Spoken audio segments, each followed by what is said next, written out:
Olá! Na aula de hoje nós falaremos sobre o pré-modernismo, um movimento literário tipicamente brasileiro. Convencionou-se chamar pré-modernismo ao período anterior à Semana de Arte Moderna de 1922. Didaticamente, o pré-modernismo tem início em 1902, quando ocorre a publicação do livro Os Sertões, de Euclides da Cunha, e do livro Canaã, de Graça Aranha. O pré-modernismo é um período de transição. E por que transição? Porque ao mesmo tempo em que encontrávamos características ainda mais conservadoras, mais ligadas ao parnasianismo, nós começamos a encontrar as primeiras manifestações de uma literatura mais engajada, mais voltada para a realidade do país. Vejamos as principais características do pré-modernismo. Ruptura com o passado. As novas produções rompem com o academismo e os modelos pré-estabelecidos pelas antigas estéticas. Denúncia da realidade. A realidade não oficial passa a ser a temática do período. Regionalismo. São retratados o sertão nordestino, o interior paulista, os subúrbios cariocas, entre outras regiões. Tipos humanos marginalizados. Nas obras deste período, encontramos retratadas muitas figuras marginalizadas pela elite, como o sertanejo nordestino, o caipira, o mulato e o imigrante. Vejamos agora os principais autores deste período. Euclides da Cunha, que retratou a miséria do subdesenvolvido nordeste do país. Lima Barreto, que retratou a vida carioca urbana e suburbana do início do século XX. Monteiro Lobato, que apresentou a miséria dos moradores do interior do Sudeste e a decadência da economia cafeeira.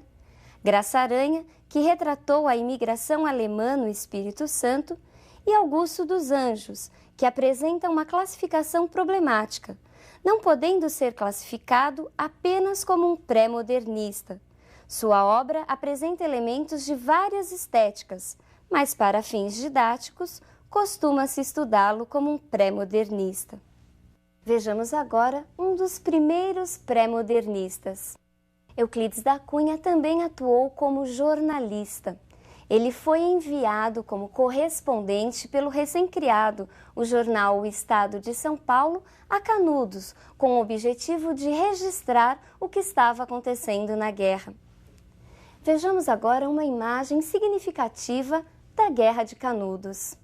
Os Sertões é uma das primeiras obras a romper com a visão paradisíaca da terra brasileira, com aquela ideia de que no Brasil tudo era maravilhoso, que nós trazíamos já desde o romantismo.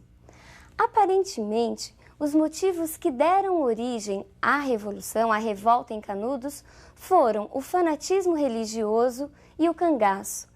Mas Euclides da Cunha nos mostra que não. Na realidade, a mola propulsora de toda a revolta foi a miséria, o subdesenvolvimento e os maus tratos que as pessoas dessa região, da região nordeste do Brasil, enfrentavam. A obra, Os Sertões, está dividida em 3 grandes partes. Numa primeira parte, Euclides da Cunha nos apresenta a região, o ambiente. Numa segunda parte, nós encontramos a descrição do homem, a figura do jagunço, do cangaceiro e principalmente a figura do grande Antônio Conselheiro, o líder do movimento. Já na terceira parte, nós encontramos os relatos da própria revolta. Foram várias expedições do exército que conseguiram realmente acabar com a revolta. Mais de 20.000 pessoas foram mortas na ocasião. Restaram apenas, segundo palavras do próprio Euclides, apenas 4, um velho, 2 homens feitos e uma criança. Vejamos agora outra importante figura desse movimento no Brasil. Lima Barreto teve uma vida muito atribulada, por ser pobre e negro numa época marcada por várias formas de preconceito. Ao contrário de Machado de Assis, que alcançou notoriedade ainda em vida, Lima Barreto sofreu muito com o preconceito racial, com o alcoolismo e com as frequentes crises depressivas. Lima Barreto mostra uma grande identificação com as pessoas marginalizadas, até porque ele era um pobre. Lima Barreto tem uma literatura voltada para o povo, uma literatura do povo e para o povo. Sua linguagem é uma linguagem simples e direta, próxima do texto jornalístico e da linguagem panfletária, tanto que, por causa disso, foi motivo de várias críticas. Vejamos sobre o que Lima Barreto falava. Em seus textos, Lima Barreto retratou as desigualdades sociais do Rio de Janeiro do início do século XX, uma época de grande desenvolvimento e transformações. Entre seus textos mais conhecidos está Triste Fim de Policarpo Quaresma. Nesse texto, Lima Barreto faz uma crítica à vida política da época. Policarpo Quaresma era um major, era um fanático, um lunático, uma espécie de Dom Quixote brasileiro. Ele era contra qualquer influência estrangeira na cultura brasileira. Ele era todo preocupado com a linguagem certinha, com os nossos autores. Um exemplo de brasileiro, vocês não acham? Vejamos a que extremo chegou Policarpo Quaresma numa parte do livro.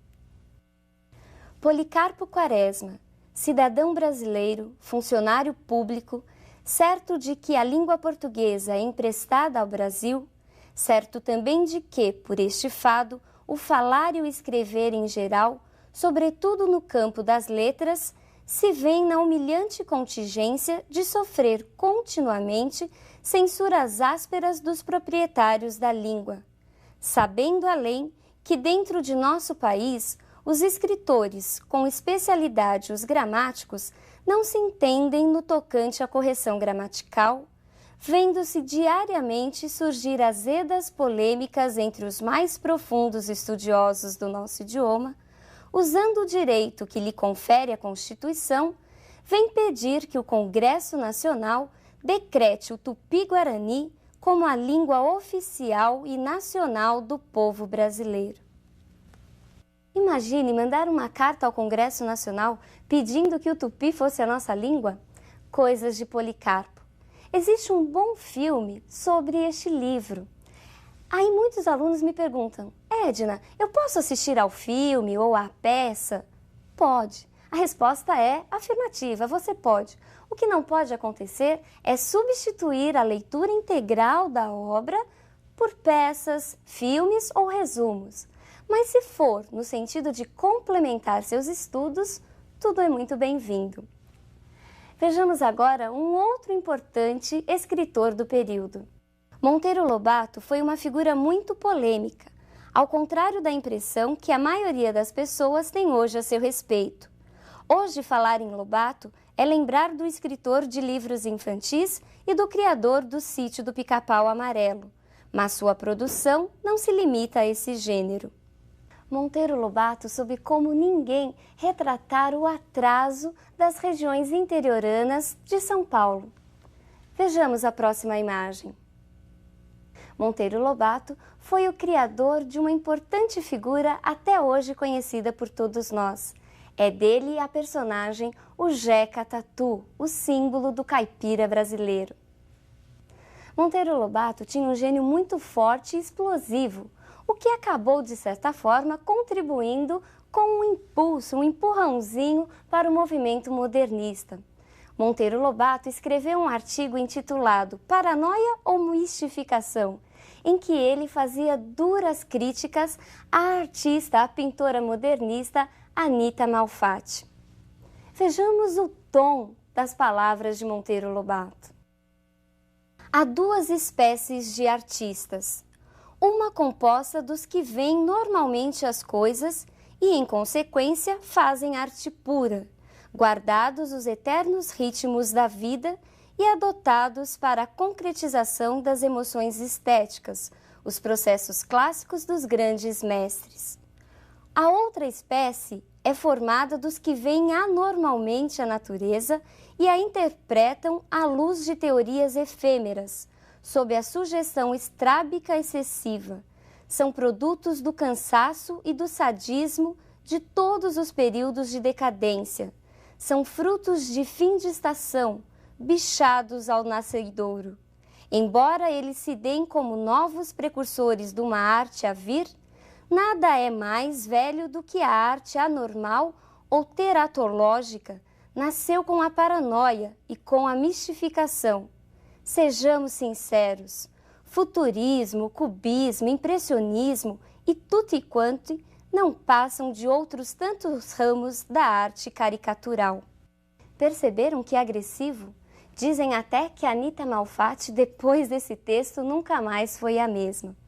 Outros importantes escritores são Graça Aranha e Augusto dos Anjos.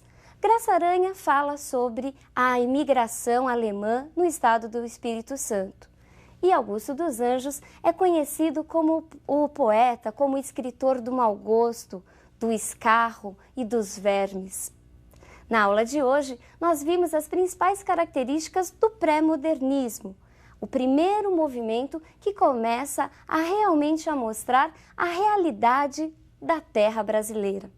Um grande abraço e até a nossa próxima aula.